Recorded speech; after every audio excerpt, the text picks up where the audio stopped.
Firehouse Vigilance, Weekly Scrap, number 43. Today on the Scrap, I'm very excited to have Jeremy Sanders, Crew First Culture. He's written quite a few articles on leadership, ownership, accountability, and basically on building a strong culture. I'm excited to have him here as a guest of Weekly Scrap number 43. Welcome, Jeremy. Thank you very much. I really appreciate the opportunity to come on. I've been listening. I think I've probably listened to all of them so far and really enjoyed kind of what you're putting out. So first of all, I want to say that with the lineup that you've been putting out, I feel way out of my league, but I really appreciate that opportunity. I can tell you this. If you think you feel like you're out of your league, imagine when I call them and say, hey, would you like to be on the show? And they say yes. I'm like, seriously? You would? Okay, awesome. So, I completely get the sentiment. Some of these guys are just such heavy hitters that it's like I'm surprised they'll take the time. And what blows my mind is how humble, it's impressive, and genuine every one of them are. It's amazing. That's probably why they're such they have such an impact. I always want to tell people who are watching live, if you have questions when you're watching live, please interact with us in any way, shape, or form. It makes the Scrap so much better. If you have questions, please ask. If you have comments, leave them. Me and Jeremy will both address them. I'll throw them at Jeremy. He can answer questions and comments, so please do so. Other than that, Jeremy, how's it been going for you? Congratulations on your podcast, Crew First Culture. I think it's 30 episodes and going strong, brother. You had Brian Brush, one of my personal heroes, on there the other day. Man, I love that cat. Now I don't even honestly know how to answer that question. It's really kind of surreal to me. It's small still. I don't, not pretending to have just tons of downloads and all that, but the level that it's gotten has really blown me away. I mean, I sent out a package to Belgium today. Nice. It's like, golly, that's crazy.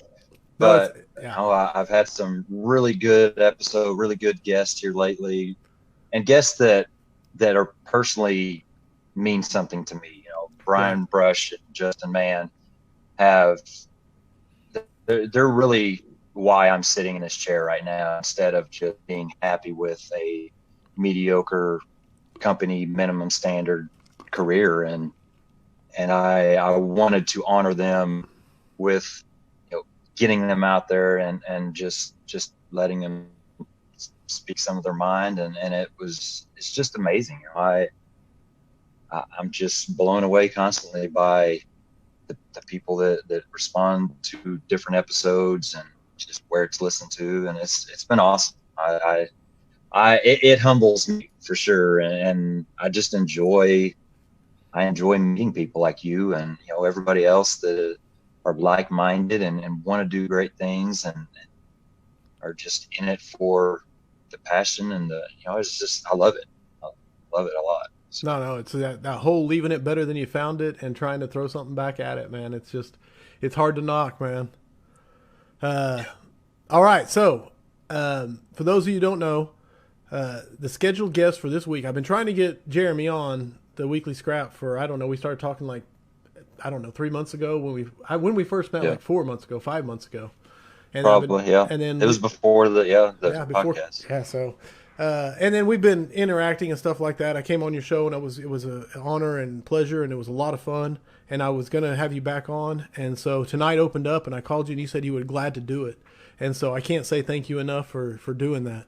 And so what my plan here tonight is I've been wanting to do this show for a while, but I didn't know someone to do it with. And then I was like, hey, Jeremy would be perfect. So what it is, it's nothing but if you go out there on the interwebs and use the Google and search Fire Nugget One Liners, there's a page that is like 100 quotes that were submitted by firefighters. I don't know when they collected them all, but it's nothing but fire service related quotes. And I went through and I handpicked like 30 of them that I really liked. And so what we're going to do is I'm going to read them, and then we're just going to discuss what we think of them. And hopefully people will chime in a little bit and talk about what they think of them too. So are you up for the challenge? Good. That's the big question. Let me point at the camera. Absolutely. If there's nobody better than just anonymous ad-libbing than me. So fair enough. Go ahead. Like adapt and overcome. That's what we do, right? Yeah, that's right. All right. So here we go. This first one comes from Chief John Wagner, Bedford, Indiana. And so, and one thing I want to say about these quotes is they are all from firemen, but that doesn't necessarily mean the quote was said by him. He might be quoting Julius Caesar or Theodore Roosevelt or whatever. So, but it is their favorite quote and the one they submitted for this Fire Nugget One-Liners. I don't claim any sort of authenticity on who it's attributed to. So that's my caveat, my disclaimer. So here we go. From Chief John Wagner, Bedford, Indiana. What we think or what we know or what we believe is in the end of little consequence. The only thing of consequence is what we do. That was submitted by that Chief John Wagner. What do you think, Mr. Sanders? To me, I mean, to break it down, sounds like actions mean more than words, basically, to me. If you want to, I almost had to write that down because it's so kind of wordy. Right. To me, that's kind of what it sounds like. And man, I'm all about that. You tell me that you want to do good, you want to change your attitude, you want to step up your training and all that. That's great. Right. But let's see it. Let's get out there and let's do it. And I'm all about some action over words. Mark Von Oppen chimed in and said, "Too long, read it again." So exactly. I can't argue that, but Jeremy succinctly summed it up in actions speak louder than words. Talk is cheap. Actions are what matters. All right. Moving on to number 2. Quote number 2. Those who can't lead manage. Those who can't manage micromanage. And that's from Anonymous. This is right up your alley right here. Yeah. What do you think about that one?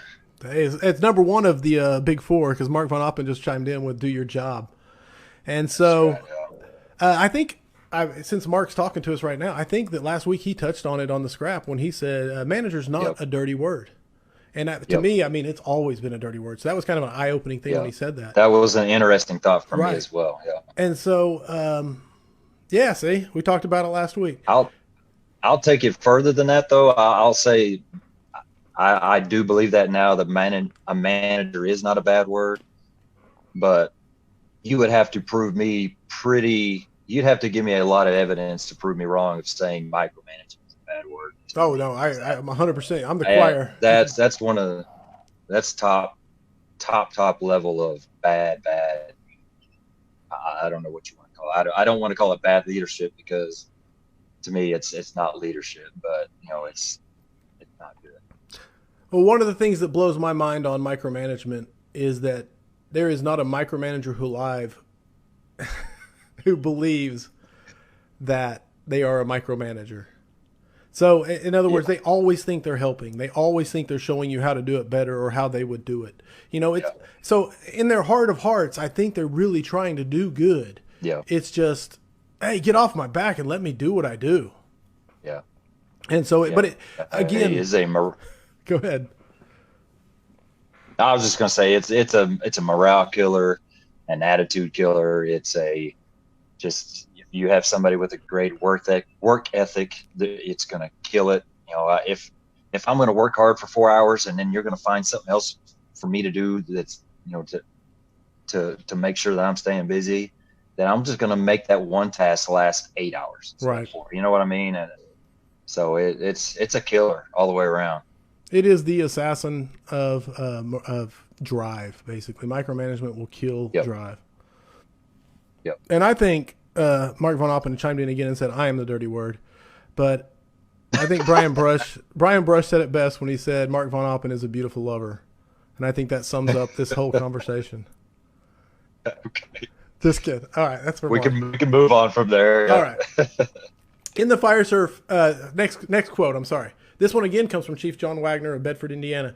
It said, or it was submitted to the anyway. In the fire service experience. Okay, I got to get this right because the punctuation is kind of rough on my copy. In the fire service, experience is invaluable. You learn from great officers and firefighters as the years go by. Unfortunately, you learn the most from the bad ones, for they show what not to do. True or false? I will say I'm pretty much. I will give a true on that for sure.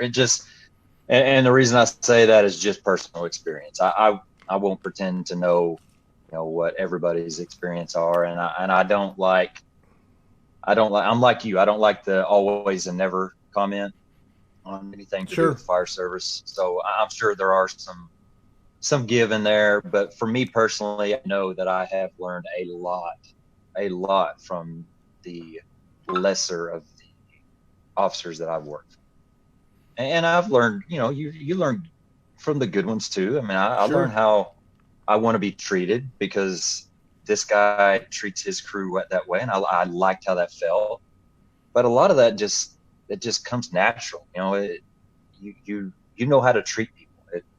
You don't have to be taught that kind of thing, I guess I'm saying. And so you see people that treat you like you're lesser than their level, or they're micromanagers, or they just don't trust you to do anything, or there's people that withhold knowledge and information for power. And man, you learn real quick when you see and work for those people that I don't want to treat people like that. So Right. I agree.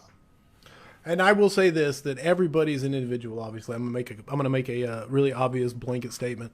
But it's weird how some people get impacted by a positive mentor, and that's what when they say no, the good ones are way more impactful, and it just means that Yeah. they've had a lucky career or lucky job so far Yes. where they haven't Yeah. had that negative impact. But it's a good debate Yeah. on which one has a bigger impact: a bad versus And a good.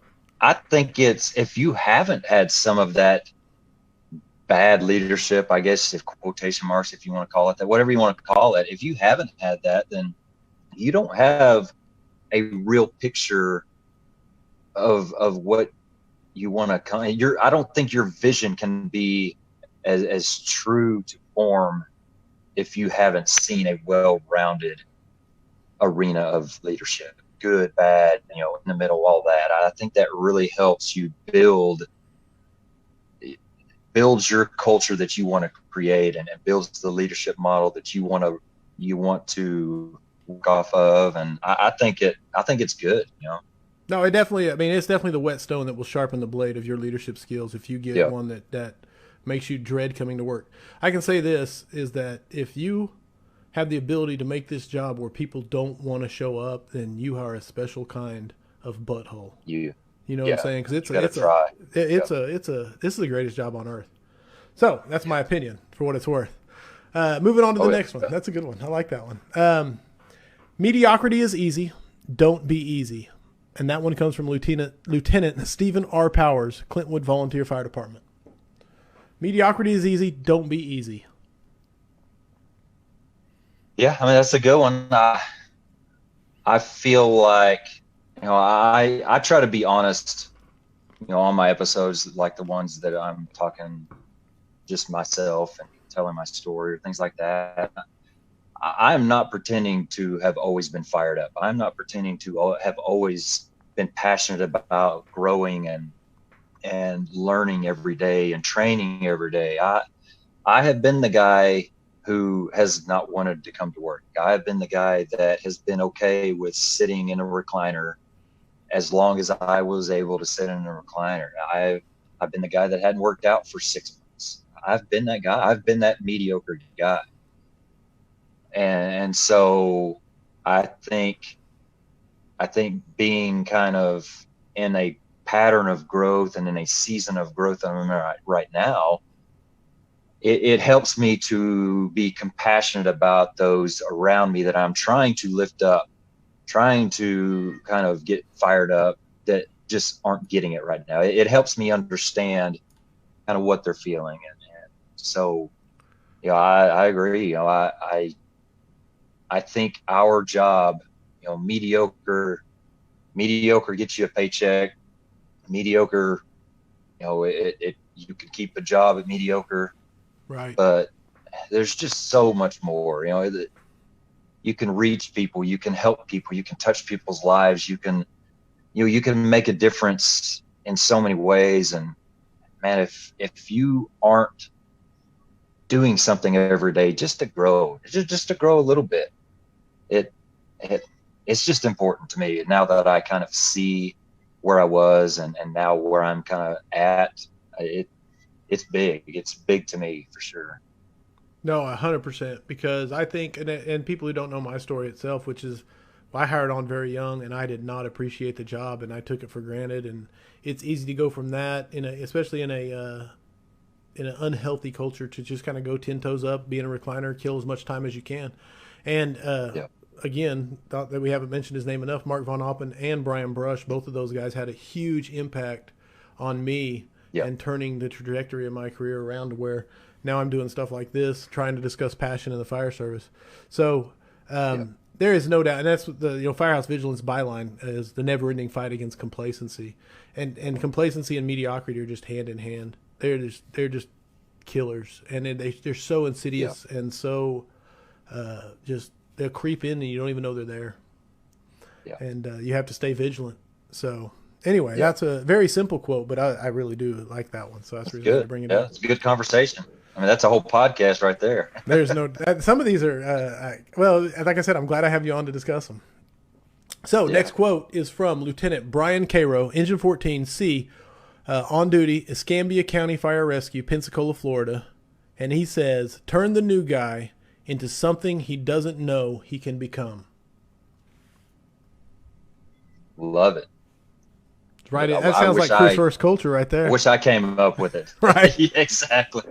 Man, yes, that's where I'm at right now. And that's exactly what I am fired up to do right now is I want to make this guy that just came out of, this firefighter that just came out of rookie school. I want to make him better than me someday. I want to make this 25-year firefighter that has really not ever done anything in a leadership role. I want to make him realize, I keep saying him, I'm sorry. I only work with men, so I'm sorry if I say men or firefighter, whatever. I don't mean it. I do understand. I want our viewers. I want to make. I know you're widespread, so I don't want to hurt anybody's feelings. No. But I want to make that veteran firefighter realize the experience he has, the voice he has, the ability to touch these newer people in ways that I can't. I'm an 18-year. I've been on 18 years. I'm a captain, but I don't have the voice of a 20-year firefighter when it comes to that. And so, if I could take those firefighters that have been on, and I think that's even the bigger step is, teaching the new firefighters to become great. That's awesome.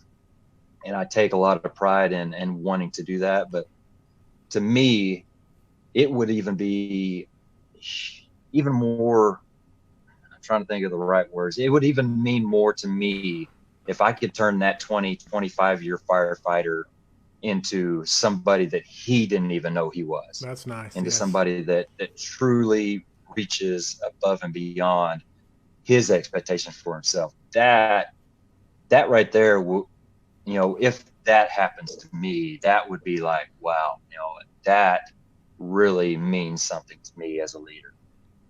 No, and what blows my mind is when you have like the 25-year guy, insert the senior man, so to speak. That man, again, I'm falling into the same trap. That firefighter rarely realizes the impact they have just in their actions and attitude. The new guy, the new firefighters that are hired in, that come in, they look at them and say, that person sets the tone for how they're kind of their underlying theme. Like I believe the company officer sets the tone for the station, 100%. But what's allowed and what's kind of the undercurrent is set by that senior man so much. And if you can get them to understand that, then you are so far ahead of the game, and the impact you can have will just stretch. So and man, that just changing, and that's another culture thing.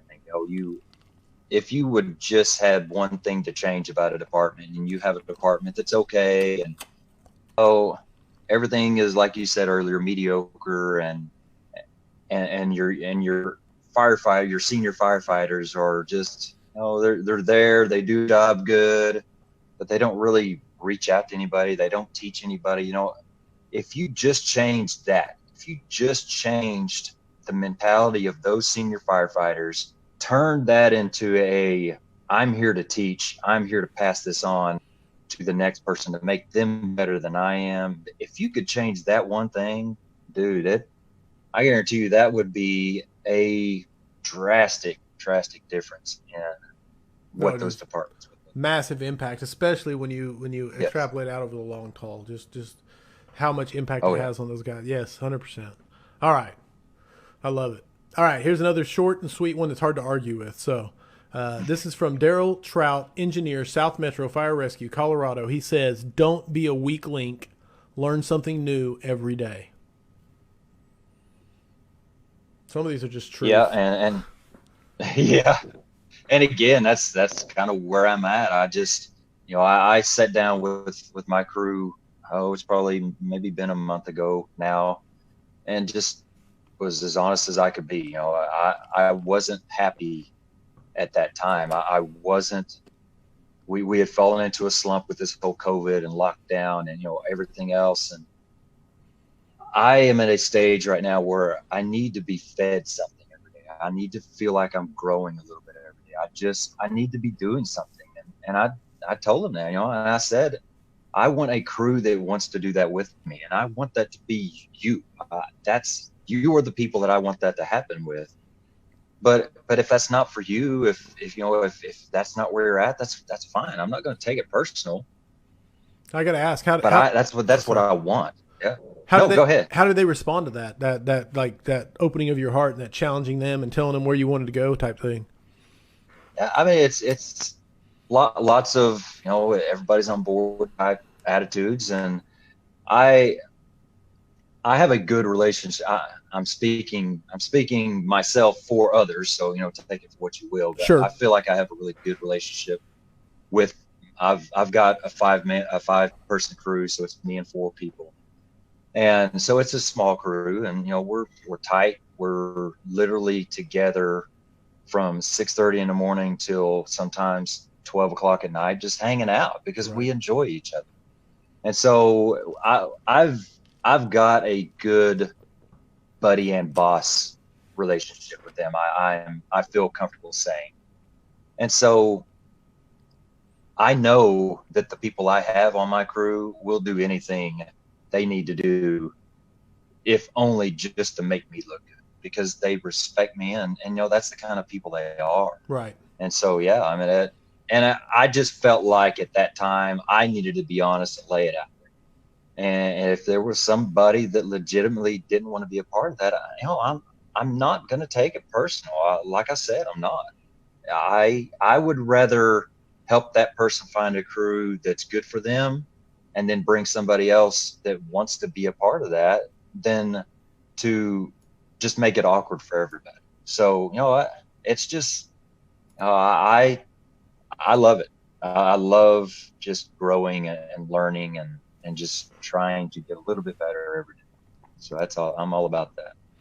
And then Mark said, and he's talking about good leaders versus bad leaders. The good ones stand out more in retrospect, which is a good point. When you look back, you say that man really had a positive impact on my life. And the bad ones are immediately obvious. You're just feeling it every day when you show up to work. So that's a good point. Yeah. And Mike Bernard chimed in and said it's how you reignite yourself. And I think he was talking about the new guys into something he doesn't know he can become. Just yeah. So thank you for those comments. Moving on. This is one of my favorite quotes off this thing, and I actually turned it into one of the Firehouse Vigilance memes with the floating words, and it is from Jay Lowry, editor, Firefighter, Hourly.com, VentingTheRoof.com, and ThinkingFire.com. But Jay Lowry said, "This is not a hobby." And I love, love, love that quote. Again, there's not a lot of discussion when it's that cut and dry. No, but yeah, I mean, and it kind of goes along with, you know, some of the other things we talked about. You know, if you view the fire service as a paycheck, which, again, I admit that I've been there, so I'm not trying to cast, you know, something on somebody that feels that way. But if that's how you view it, that you're not getting out of it what you should be. You're not giving into it what you should be. citizens aren't getting, the response that they should be. It's just nothing performs like it should if you are Right. viewing it as just something fun. If you're a t-shirt guy that just wants to be there for the title and getting the chicks on at the bar on the weekends, it's it's not good. Absolutely. And you treat it like a hobby, then you're setting yourself up for failure. That's all there is to it. So, Yep. I love that quote. Next one. Yep. This one comes from Lieutenant Billy Higgins, Southington Fire Department out of Connecticut. He says, "You can only identify a great firefighter by what other firefighters say about him, not by what he says about himself." Yeah. That's a true to life statement right there. I mean, That's about that goes just across the board for anybody. Yeah.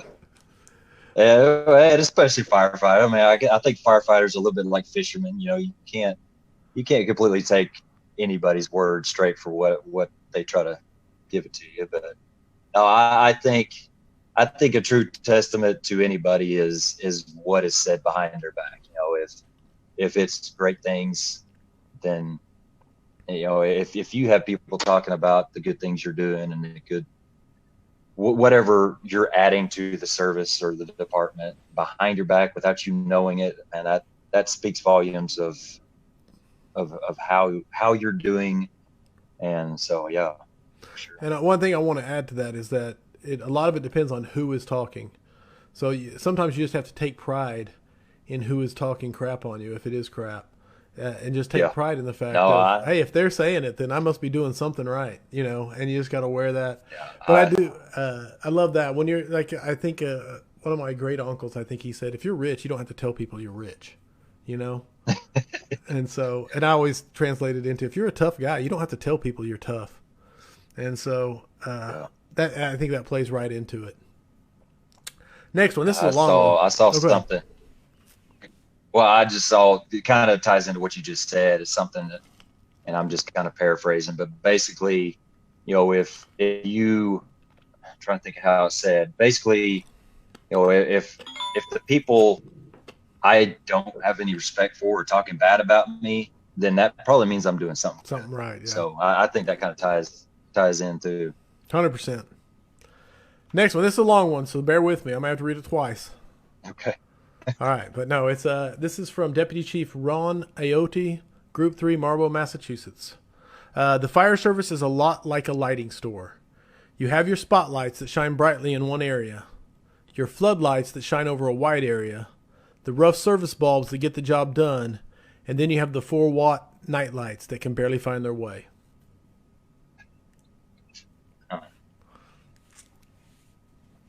Can't argue. Yeah, I'm just trying to put it in kind of context in a way that I would explain that. How do you have any comments on that? It kind of goes right along. I mean, obviously the spotlight being your specialist, and they're very narrowed, very bright, but they're very narrowed on what they're doing, and I can't argue that. You have to have those. The white area, those are you guys that just the doers. The guys you can say, the fire and forget utility missiles. Players. Oh, yeah. You can say, I need this done, and you can walk away and count on it being done. But it's a lot like Dave McGrail has his four categories of guys, and I wish I could rattle them off the top of my head. I saw his presentation. But it's really good. It's the nice guy, good guy, because they say, hey, how's so-and-so over there? Oh, he's a nice guy. And when when a firefighter says that, they're talking to, he's a nice guy. But I wish I could remember all four of them. But it kind of reminds me. Got a brilliant personality. Yes. So it kind of reminds me of that one. Yeah. Moving on from Fireman Bo Leitenslager, Truck 91, Tracy Fire Department out of California, says, and I like it because it's a play on words, you can't judge a roof by its cover. Yeah. More of a tactics. So this is and I'm going to go straight up. Be honest with you, this is way out of my league.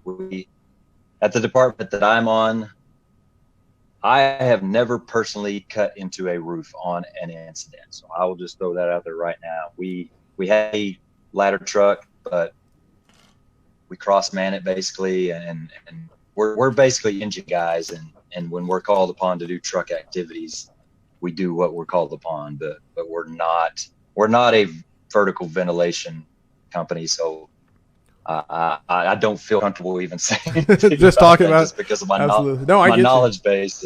We're in the same boat as far as we cross man our engines and our ladders. So our ladders are manned by engine guys who jump over and don't have specialty, don't have an immense amount of training on vertical vent.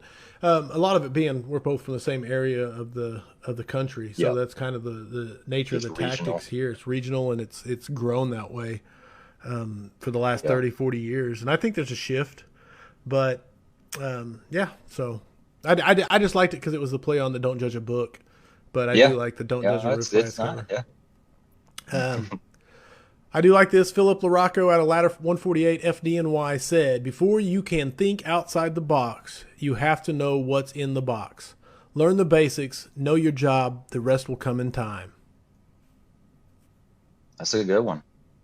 To me, that's kind of a train until you get a muscle memory type issue. Like, just so for us right now, I'll just say kind of a personal standpoint, we've been really hitting like movement with hose, flowing or moving while we're flowing water, making transitioning, things like that. And there's some serious rhythm to it. There's some serious there's a feel to it, really. I mean, if you want to break it down, there's a rhythm and a feel to the motion.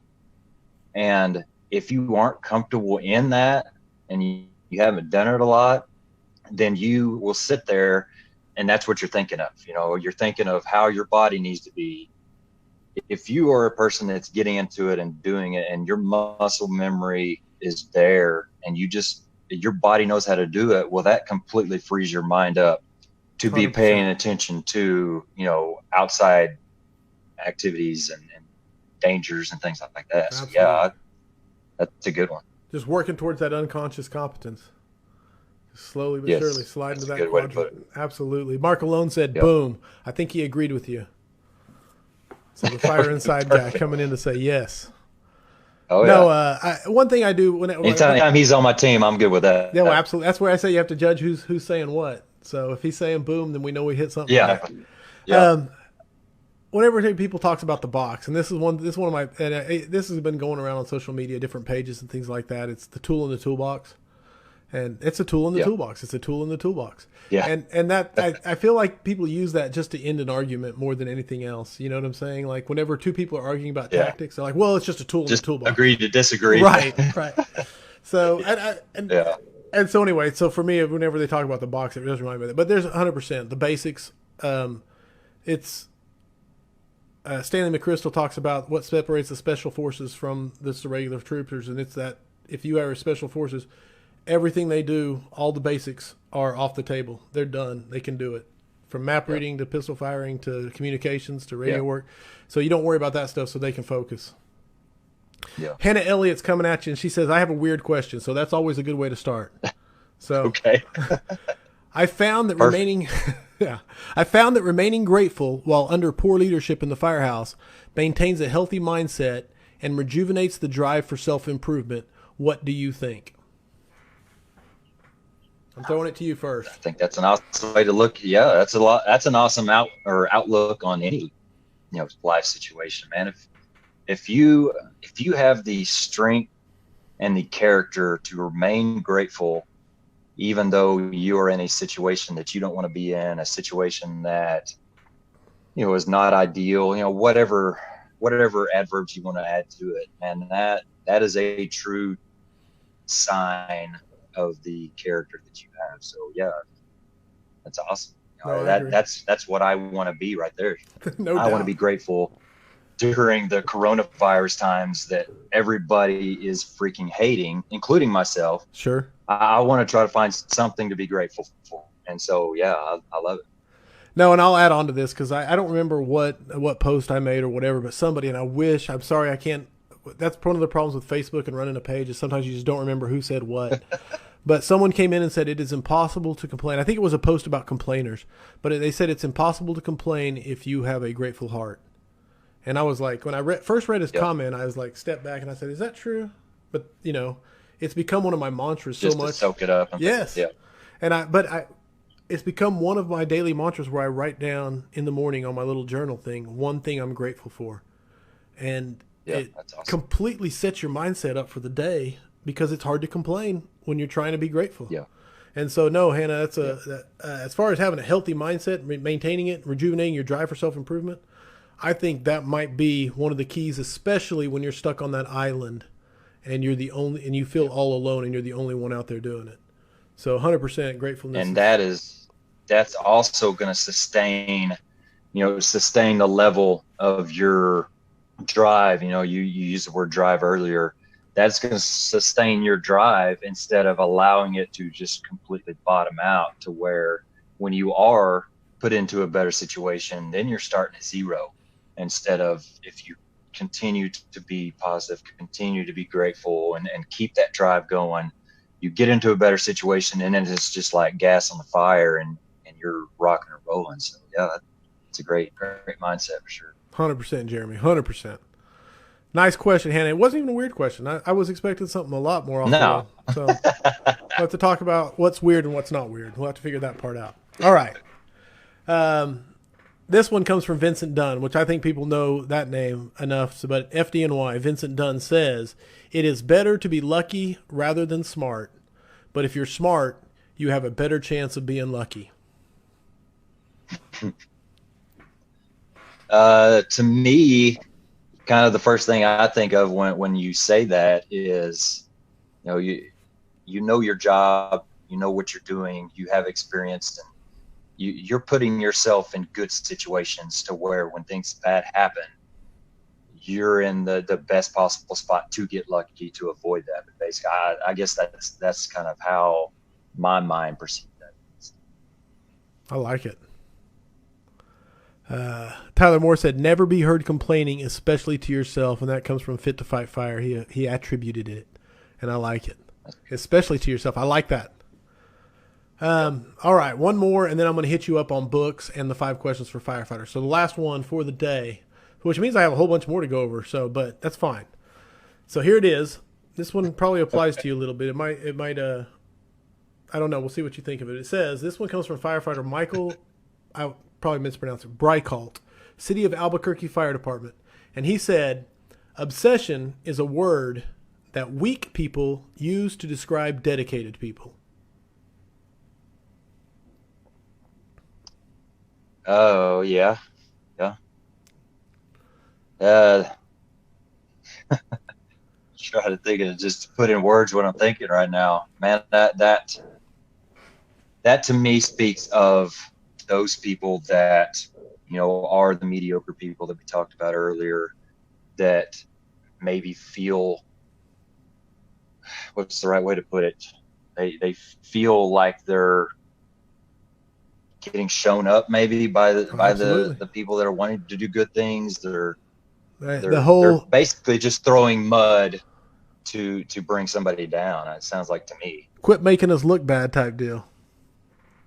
Yeah, absolutely. Yeah, and that goes back to something that I've had a few discussions on is, wolves don't lose sleep over the opinions of sheep. I like it. And that I love that, man. I love that quote or statement, whatever it is, man. That's awesome. And I completely stand on it. It doesn't matter what those people say. It's not going to change what I want to do. So. No, and it goes back to earlier what we said. Look at who's saying what, and then either wear that comment with pride, And now, if someone you respect starts throwing shade, you need to start really looking in the mirror, But when you definitely, it definitely matters where it's coming from. But I agree with you 100%. When the dogs are barking, man, just keep on walking. You don't have time to stop and throw stones at them. So. Jamie McCammon chimed in and said, I'll go one further on Vincent's quote. He is right, but if you're smart, you don't need much luck. And so I can't disagree with that.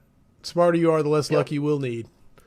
So awesome, man. Hey, I really enjoyed doing these quotes with you, man. We may even do a round 2 at some point. So, but I do want to get to the other things, which is I always like to ask, and if you guys have more comments or questions on the quotes, please bring them up. But I always want to ask, do you have a book that you think firefighters should read?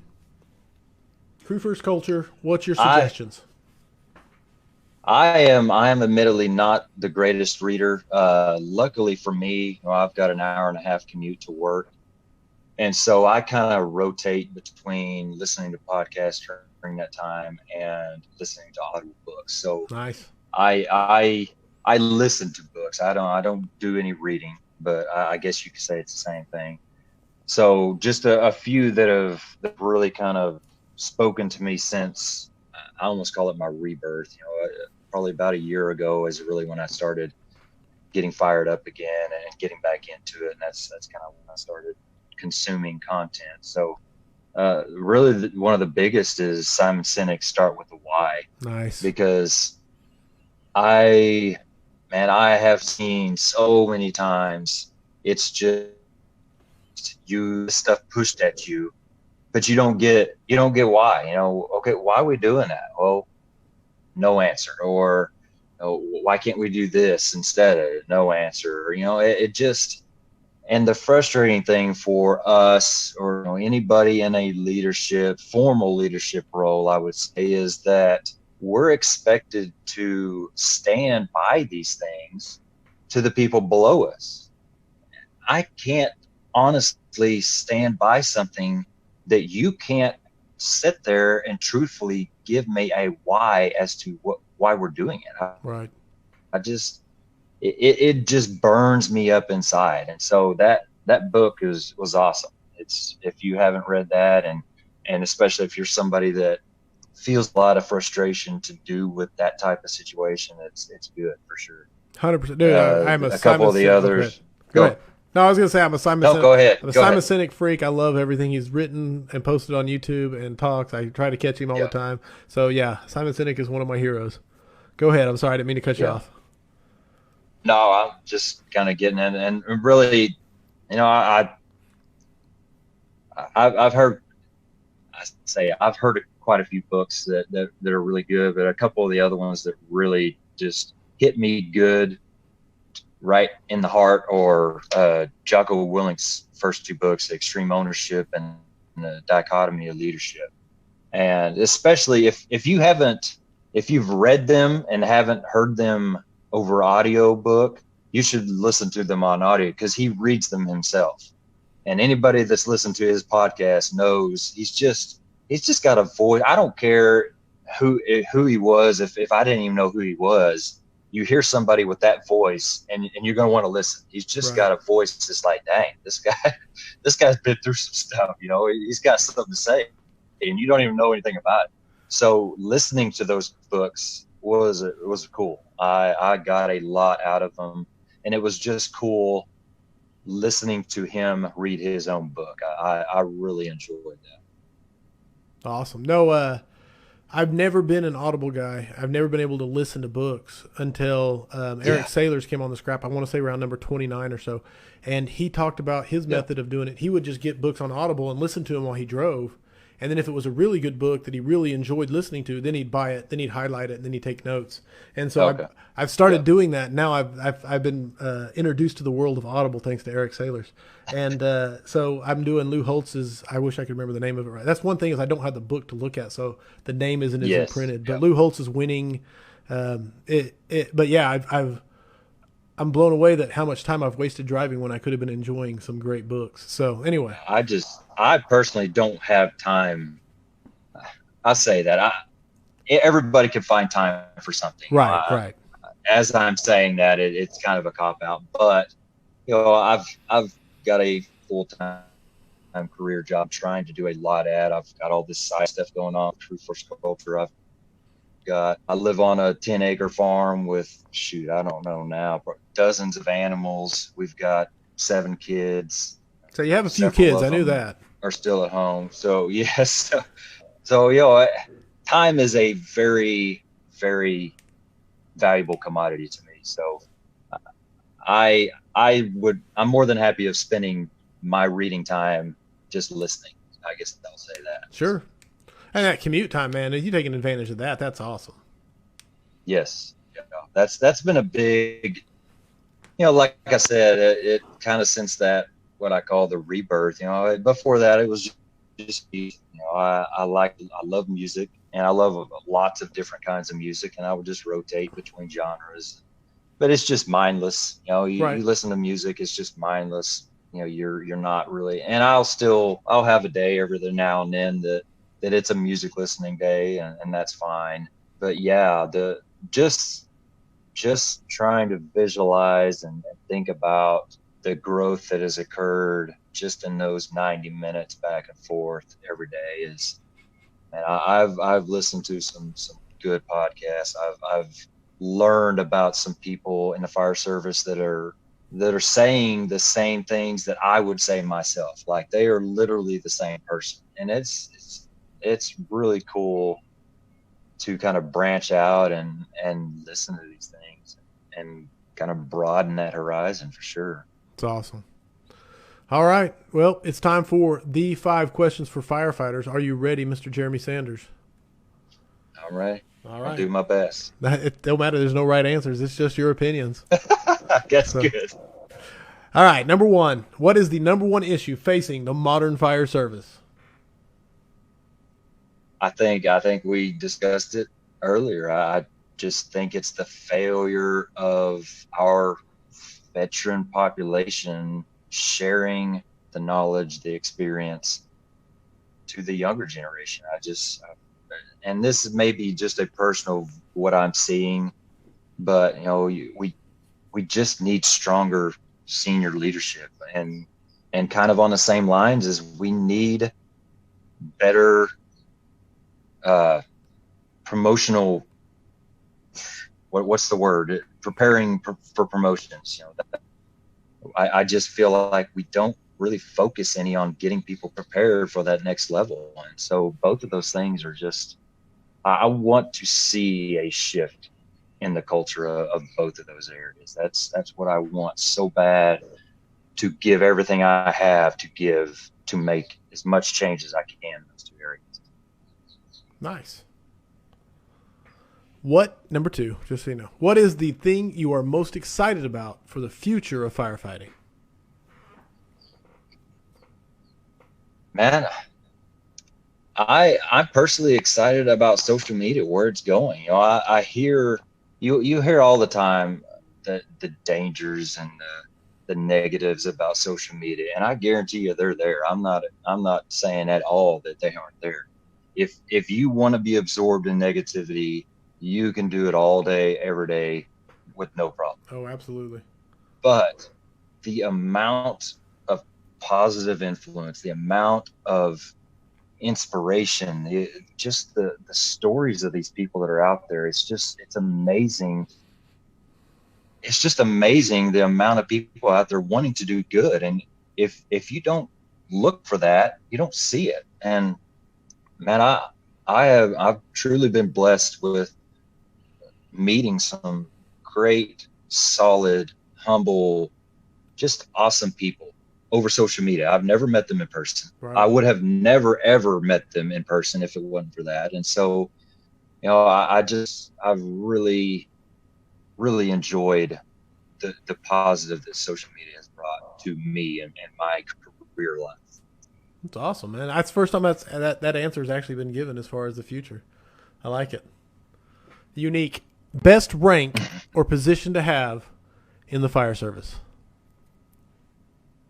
I've enjoyed every position I've been in to a point. I struggled as a lieutenant. I will be honest, I didn't really like that position. But I think the more and more I work as a captain, the more I enjoy it. I get to be the one that determines if my station is a great place to be or a crappy place to be. Right on. There is nobody else in that station that I can put that on. So if it's a crappy place, it's on me. And so it's cool to have all these kind of visions in my head throughout my career of the crew I want to be a part of, and actually have a hand in forming that in real life. And so that I will say now that being a captain, being a station officer, is absolutely my favorite place. 100%, dude. I can't argue with that. That's my answer. My opinion also, so you got max points on that one. All right. Number Awesome. 4. The best advice, and it's funny because we've held a whole bunch of quotes that are mainly advice today, but best advice you've ever received. It's, we talked before pushing the record button about this, and this was a very spur of the moment thing, and I did not expect to be on here up until a couple hours ago. Right. But I have listened to several of your later episodes here lately, and just kind of running through my head some of the answers to this. And this is probably the hardest one for me, and not because I haven't received good advice, but just because maybe it's hard for me to kind of verbalize that. But I think some of the best advice I've kind of been told or just absorbed is just be patient. Yes. Take things slow. If things come up, just hang on, get the whole story. Let's figure out. And this is more, I think this came from parenting. This is a parenting 101. You get one kid coming to you saying the other one kid hits you, and you go spanking the other kid before you get the whole story, you're in trouble because it's probably not the whole story. Right. So to me, especially as, being a station officer right now, just getting the whole picture before things get, before you get upset, before you get irritated. And to me, that's kind of come into play here lately with me because, I am fired up. I do want to do a lot of stuff, but there's some people that don't. And so to me, I can either get mad at that and force them to do it, or I could just go do it. And if they want to join me, that's great. Let's go. Let's do it. If you don't, then hopefully tomorrow you join. Right on. But I'm not going to allow that to draw or to drag the passion out of me. You're not going to take that from me. So that's probably a rabbit hole that I just went down. But I'm trying to tie them both together. But whatever. Patience and passion. I like it. That's your best. I mean, that's hard to argue with, man. Final question. And this one is the heavy fire. You got house, heavy fire, and tenable space. Would you rather be assigned to the nozzle or first in on VES? I gotta have the nozzle, man. I think with the nozzle, I have the opportunity to go in and create livable space, tenable space, whatever you want to call it, for and we're just how we run things. We're searching as we go in anyway, so hopefully we're hitting the main areas as we go in anyway. But at that nozzle, I am bringing the answer and the solution to that problem. And so, as we move in, as we're knocking fire down, we're creating a better chance of survival for those people. And if it's another crew that gets to save, that's great. But that fire has got to be knocked down. And so I'm more than happy to be. Right. Do what? You can still let them know you made it happen. That's right. I love it. That's it, man. 5 questions for firefighters. You handled them well. I agree. Like I said, you got max points on best rank. So. All right. That's it for this episode of the Weekly Scrap. Next week, we have Justin Lorenzen of OKC Fire coming on, talk about training and culture and leadership. The week after, we got Justin Mann, a man you know very well. It's my driver. That's it. It's going to be a good August. Kicking off September, we got Benjamin Martin with Embrace the Resistance. And so if you've not heard him speak, Benjamin. Yes, I know. If you haven't heard him, you got to come in and check it out. So that's my spiel. He's one of the guys that speaks to me. Yes. Dude, Embrace the Resistance is, and to hear him talk about it is what really is. Yeah. You get this kind of, when you hear Embrace the Resistance, you think one way, and then you hear him talk about it, and you're like, oh, wow. Yeah. So it's going to be good. I mean, it's coming up is good. Jeremy, I cannot personally say thank you enough for stepping in. I called you like at 3 o'clock, said, hey, you want to do a scrap tonight? And you're like, yeah, hell yeah, let's do it. So I can't say thank you enough for stepping in on short notice and being the pinch hitter. It was awesome, and I'm glad I got you in here. Thank you. For everybody with the comments, the questions, Mark Alone chimed in and said, patience is the hardest advice to follow for most of us. And I think that's pretty much spot on.